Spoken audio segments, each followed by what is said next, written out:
नमस्कार। कैसे हैं आप? मुझे उम्मीद है स्वस्थ होंगे, मस्त होंगे, बेहतरीन होंगे। आज हम क्या बात करने वाले हैं? आज बात करेंगे आपकी कक्षा में जो आपकी सबसे सुंदर किताब है ना, जिसको आप हिंदी कहते हैं, उसके अंतर्गत आने वाले अध्याय 12 की, यानी चैप्टर 12 की, जिसका नाम है अपना अपना काम।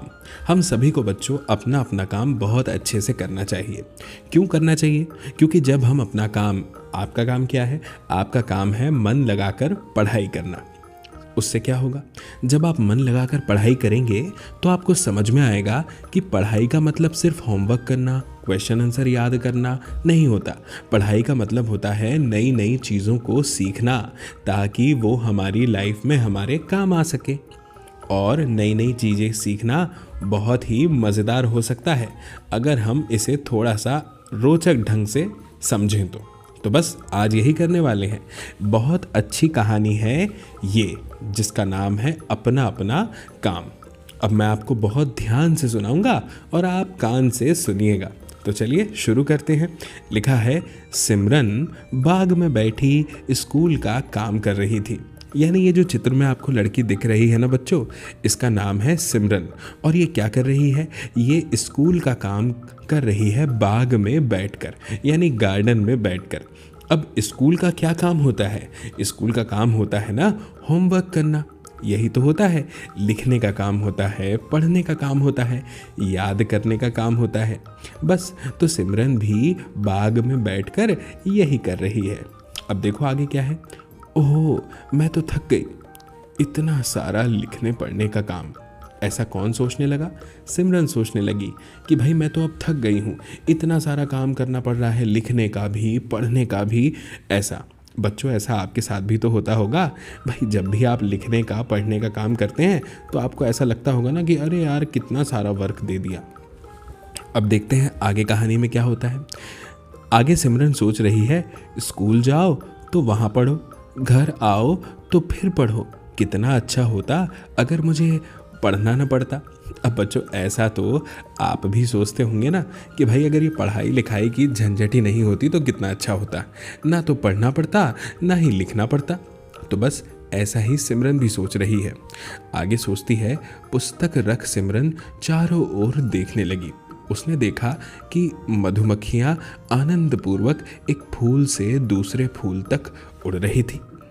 फिर सिमरन ने क्या देखा कि अब देखो बच्चों, जहाँ आप बैठते हैं वहीं पे तो आपका ध्यान जाता है। अब सिमरन बैठी है बाग में।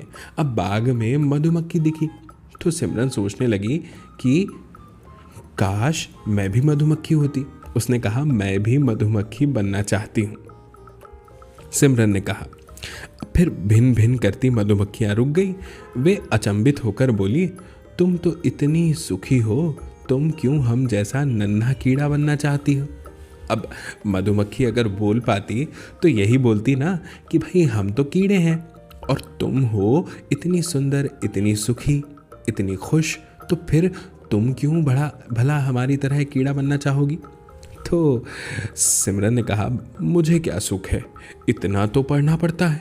मैं तो तुम्हारी तरह डाल डाल, फूल फूल उड़ना चाहती हूँ, सिमरन ने कहा। अब सिमरन कह रही है कि भाई मैं कहाँ सुखी हूँ, मैं कहाँ खुश हूँ, मुझे तो इतना सारा पढ़ना पड़ता है, इतना काम करना पड़ता है, भला मुझे क्या सुख है? मैं भी तुम्हारी तरह डाल डाल पे जाना चाहती हूँ, फूल फूल पे जाना चाहती हूँ, उड़ना चाहती हूँ। ऐसा सिमरन कह रही है मधुमक्खी से। फिर क्या हुआ?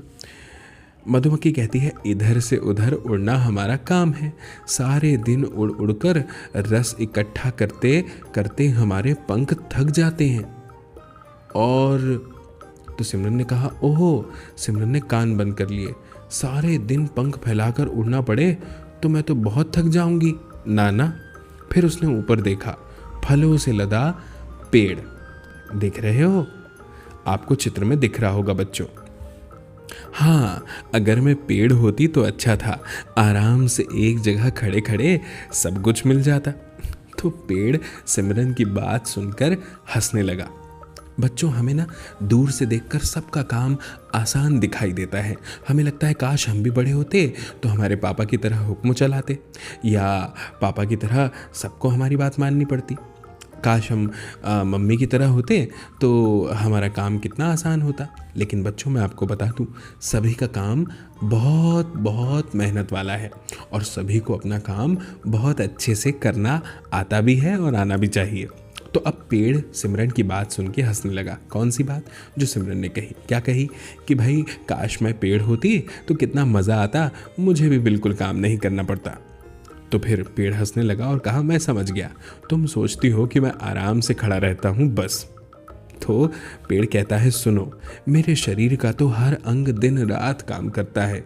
जड़ें मिट्टी से पानी खींचती हैं, पत्ते दिन भर खाना बनाते हैं और इतनी मेहनत यानी इतने परिश्रम के पश्चात जो फल उगते हैं वे भी हम तुम्हें दे देते हैं।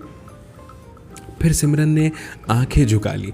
सच, ये पेड़ तो बहुत परिश्रम करते हैं, फल तो हम ही खा लेते हैं। फिर लेकिन इन चिड़ियों की मौज है। सिमरन ने चिड़ियों को दाना खाते देखकर कहा, हाँ, मैं भी चिड़िया बन जाती तो ठीक था। नाना, ये क्या सोच रही हो? एक चिड़िया बोली। एक एक दाना ढूंढते ढूंढते सारे दिन उड़ती हूँ मैं। घोंसला बनाने के लिए भी बहुत परिश्रम करना पड़ता है। और तो सिमरन बोली, बस बस, मैं समझ गई।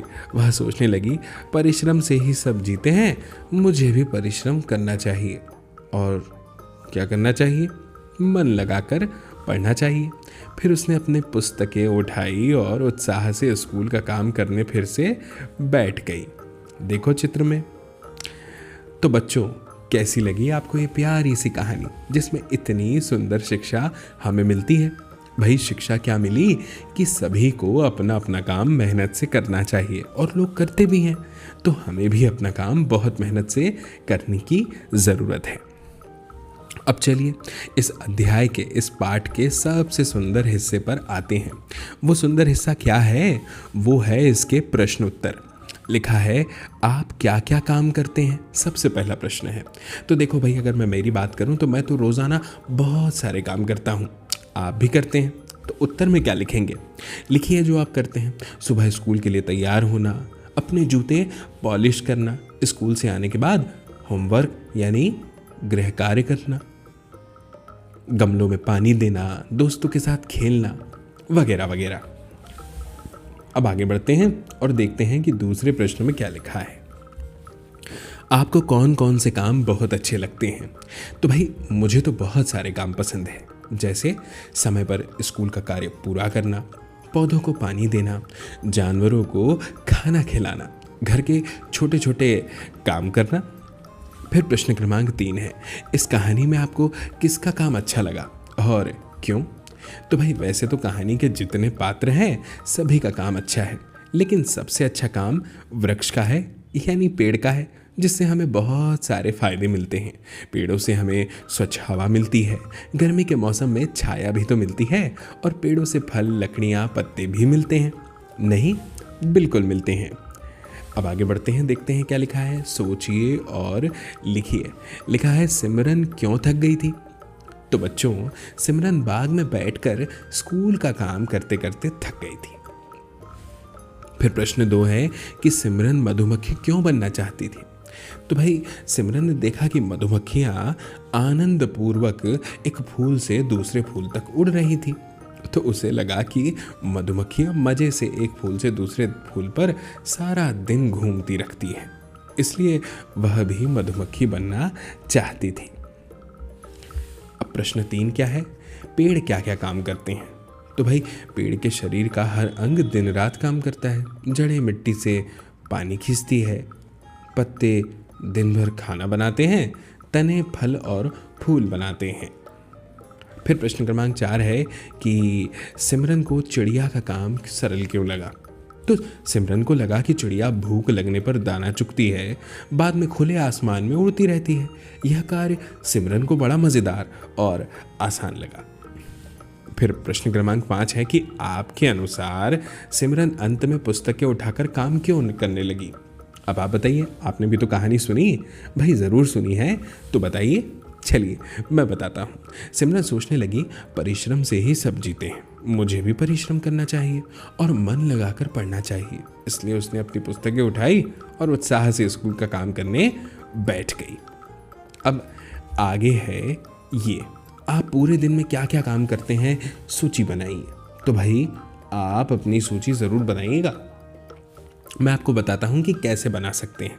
आप लिख सकते हैं मैं प्रतिदिन जो काम करता हूँ या करती हूँ उनकी सूची इस प्रकार है, और फिर कामों को एक क्रम में लिखिए। जैसे सुबह उठकर मैं नहाकर स्कूल जाने के लिए तैयार होती हूँ या होता हूँ, स्कूल बस से स्कूल जाती हूँ, स्कूल में पढ़ाई पूरी करने के बाद छुट्टी होने पर वापस घर आ जाती हूँ, घर पहुँचकर दोपहर का भोजन करना, उसके बाद थोड़ा आराम करना ज़रूरी है, स्कूल द्वारा दिया गया गृह कार्य पूरा करती हूँ, शाम को दोस्तों के साथ खेलती हूँ, पौधों में पानी देती हूँ और रात्रि का भोजन करने के बाद कुछ देर पढ़ाई, उसके बाद अगले दिन के लिए स्कूल बैग तैयार करना और फिर सो जाती हूँ या जाता हूँ। इस तरह से आप अपना तैयार कीजिएगा जो भी आप करते हैं। ठीक है, अब आगे बढ़ते हैं और देखिए क्या लिखा है। आपके घर में कौन कौन से काम किसके द्वारा किए जाते हैं रिक्त स्थानों में लिखिए। तो भाई अब जैसे लिखा पेड़ पौधों को पानी देना माँ का काम है। एक मैं लिख देता हूँ खाना बनाना, इसमें भी लिख देते हैं माँ। फिर बाजार से सामान लाना, ये काम किसका है, यहाँ लिख देते हैं पिताजी। जो जो आपके घर में जो जो काम करता हो उसमें लिखिए। फिर है बच्चों के लिए कॉपी किताब लाना,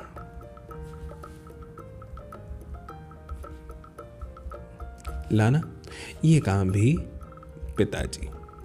आप अपने अनुसार लिख सकते हैं। पढ़ाई में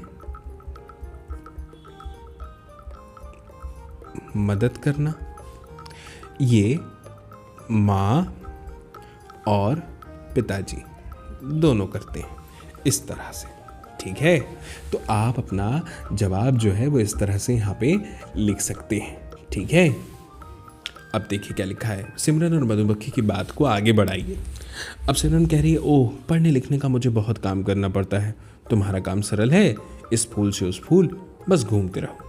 तो अब आप ऐसा लिख सकते हैं कि मधुमक्खी बोल रही होगी इधर से उधर उड़ना हमारा काम है, सारे दिन उड़ कर रस इकट्ठा करते करते पंख थक जाते हैं, इस तरह से। ठीक है, अब लिखा है दिए गए वाक्यों को कहानी में पूरा कीजिए। तो आप इस तरह से लिख सकते हैं कि जैसे लिखा है उसने देखा कि मधुमक्खियाँ आनंदपूर्वक, फिर इसके बाद में अगर आपको लिखना हो तो एक फूल से दूसरे फूल तक उड़ रही थी। मेरे शरीर का तो हर अंग दिन रात काम करता है, जड़ें मिट्टी से पानी खींचती हैं, पत्ते दिन भर खाना बनाते हैं और इतने परिश्रम के पश्चात जो फल उगते हैं वे भी हम तुम्हें दे देते हैं। सिमरन ने आंखें झुका ली, सच ये पेड़ तो बहुत परिश्रम करते हैं, फल तो हम ही खा लेते हैं। उसने अपनी पुस्तकें उठाई और उत्साह से स्कूल का काम करने बैठ गई। इस तरह से आप यहाँ पर कर सकते हैं। आगे लिखा है मधुमक्खी एक फूल से दूसरे फूल जाकर शहद बनाती है। क्या आप बता सकते हैं कि शहद हमारे किस किस काम आता है? तो देखिए मैं आपको बताता हूँ, दूध या पानी को मीठा करने के लिए शहद का प्रयोग करते हैं। शहद को गर्म पानी में मिलाकर पीने से बुखार, सर्दी, खांसी, जुकाम जैसी बीमारियों में लाभ मिलता है। शहद को त्वचा की बीमारियों जैसे जलन, चोट, फोड़े, कटावों के इलाज में भी प्रयोग किया जाता है। शहद को चेहरे पर मसाज करने से त्वचा का रंग निखरता है और चमकता है। शहद का उपयोग खाद्य और पेय के निर्माण में भी होता है। इस तरह से। ठीक है, तो आपको ये बात ज़रूर समझ में आई होगी। फिर अगला प्रश्न है, कहानी में कुछ संज्ञाओं यानी नाम वाले शब्द का प्रयोग किया गया है। बच्चों आपको पता है संज्ञा क्या होता है? हर चीज़ का एक नाम है, उसी को संज्ञा कहते हैं। जैसे पानी, जगह के भी तो नाम हैं, जैसे कि मध्य प्रदेश, मुंबई, दिल्ली, भोपाल, ये सब भी नाम है, इनको भी संज्ञा कहते हैं। फिर जानवरों के भी नाम है, शेर, चीता, भालू, उनको भी संज्ञा कहते हैं। और कुत्तों के भी अलग अलग नाम हैं, जैसे कि टॉमी, टाइगर, तो ये सब भी संज्ञा कहलाते हैं, यानी जिसका भी नाम है समझ लो संज्ञा है। तो अब कहा गया है कि कहानी में जो संज्ञा दी गई है उसे लिखो। तो जैसे कुछ लिखा है चिड़िया, सिमरन, तो आप लिख सकते हैं जो नाम आया स्कूल, घर, है ना, ये लिख सकते हैं पुस्तक, ये लिख सकते हैं आँखें, ये लिख सकते हैं। ऐसी तमाम चीज़ें जिनका नाम है उनको संज्ञा कहते हैं। बच्चों मुझे उम्मीद है आप हमेशा ध्यान रखेंगे। ठीक है, फिर लिखा है कि यदि आप अपनी इच्छा से एक दिन के लिए कुछ भी बन सकते हैं तो आप क्या बनते, कल्पना कीजिए और लिखिए। तो देखो बच्चों, मैं आपको बताता हूँ, इसका जवाब तो आपको स्वयं ही देना होगा, लेकिन मैं अगर अपनी बात करूँ तो यदि मैं अपनी इच्छा से एक दिन के लिए कुछ भी बन सकता तो मैं एक पक्षी बनना चाहता। पक्षी होने के कई कारण हैं जो मुझे आकर्षित करते हैं। अब आप बोलोगे क्या? तो सबसे पहले उड़ने की क्षमता अविश्वसनीय रूप से मुक्त होगी। मैं धरती से ऊपर उठ सकता हूँ और जहाँ चाहूँ वहाँ उड़ सकता हूँ। दुनिया को एक अलग नज़रिए से देख सकता हूँ। ऊंचे पहाड़ों पर चढ़ सकता हूँ, विशाल महासागरों के ऊपर उड़ सकता हूँ और घने जंगलों का पता लगा सकता हूँ। दूसरी बात यह है कि पक्षियों की आवाज़ बहुत मधुर और मंत्रमुग्ध कर देने वाली होती है। मैं अपनी मधुर धुनों से जंगलों को गुंजा सकता हूँ और लोगों को खुशी भी दे सकता हूँ। और तीसरी बात यह है कि पक्षी प्रकृति के साथ गहरे संबंध रखते हैं, मौसम के बदलावों को महसूस करते हैं, उन्हें जानते हैं कि कब और कहाँ जाना है। प्रकृति के साथ एक होने और उसके रहस्यों को समझने का अनुभव मैं करना चाहता हूँ, लेकिन एक दिन के लिए भी पक्षी बनना मेरे लिए एक अद्भुत अनुभव होगा। ठीक है, अब यहाँ पे लिखा है, सिमरन को पेड़ ने बताया कि वे हमें फल देने के लिए बहुत सारे काम करते हैं। आप एक फलदार पेड़ का सुंदर चित्र बनाइए और उसमें रंग भरिए। तो बच्चों, ये काम तो आप ही कर सकते हैं। तो चलिए, मुझे लगता है बच्चों कि आपको ये जो अध्याय है, ये जो चैप्टर है, ये बहुत अच्छे से समझ में आया होगा। आप ज़रूर इस वीडियो को शेयर करना अपने दोस्तों के साथ, ताकि वे लोग भी देखें इस वीडियो को और समझ पाएँ इस कहानी को, इन प्रश्नों के उत्तरों को। बाकी हम जल्दी मिलेंगे अगले अध्याय में, अगले वीडियो में। तब तक के लिए बच्चों, आप सभी को मेरा नमस्कार।